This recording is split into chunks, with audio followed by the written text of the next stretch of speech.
സങ്കീർത്തനം 5. പ്രഭാത പ്രാർത്ഥന. കർത്താവേ, എൻ്റെ പ്രാർത്ഥന ചെവികൊള്ളണമേ. എൻ്റെ നെടുവീർപ്പുകൾ ശ്രദ്ധിക്കണമേ. എൻ്റെ രാജാവേ, എൻ്റെ ദൈവമേ, എൻ്റെ നിലവിളിയുടെ സ്വരം ശ്രവിക്കണമേ. അങ്ങയോടാണല്ലോ ഞാൻ പ്രാർത്ഥിക്കുന്നത്. കർത്താവേ, പ്രഭാതത്തിൽ അങ്ങൻ്റെ പ്രാർത്ഥന കേൾക്കുന്നു. പ്രഭാത ബലിയൊരുക്കി ഞാൻ അങ്ങേക്കായി കാത്തിരിക്കുന്നു. അങ്ങ് ദുഷ്ടതയിൽ പ്രസാദിക്കുന്ന ദൈവമല്ല. തിന്മ അങ്ങയോടൊത്ത് വസിക്കുകയില്ല. അഹങ്കാരികൾ അങ്ങയുടെ കൺമുൻപിൽ നിൽക്കുകയില്ല. അധർമ്മികളെ അങ്ങ് വെറുക്കുന്നു. വ്യാജം പറയുന്നവരെ അങ്ങ് നശിപ്പിക്കുന്നു. രക്തദാഹികളെയും വഞ്ചകരെയും കർത്താവ് വെറുക്കുന്നു. എന്നാൽ അവിടുത്തെ കാരുണ്യാതിരേകത്താൽ ഞാൻ അങ്ങയുടെ ആലയത്തിൽ പ്രവേശിക്കും. ഭക്തിപൂർവം ഞാൻ അങ്ങയുടെ വിശുദ്ധ മന്ദിരത്തിനു നേരെ പ്രണമിക്കും. കർത്താവെ, എൻ്റെ ശത്രുക്കൾ നിമിത്തം എന്നെ അങ്ങയുടെ നീതിമാർഗത്തിലൂടെ നയിക്കണമേ. എൻ്റെ മുൻപിൽ അങ്ങയുടെ പാത സുഗമമാക്കണമേ.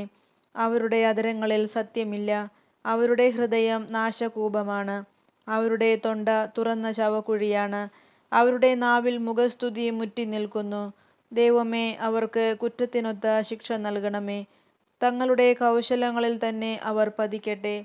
അവരുടെ അതിക്രമങ്ങളുടെ ആധിക്യത്താൽ അവരെ തള്ളിക്കളയണമേ. അവർ അങ്ങയെ ധിക്കരിച്ചിരിക്കുന്നു.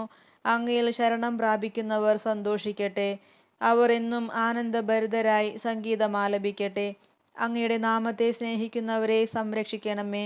അവർ അങ്ങയിൽ ആനന്ദിക്കട്ടെ. കർത്താവെ, നീതിമാന്മാരെ അവിടുന്ന് അനുഗ്രഹിക്കുന്നു. പരിച കൊണ്ടെന്ന പോലെ കാരുണ്യം കൊണ്ട് അവിടുന്ന് അവരെ മറയ്ക്കുന്നു.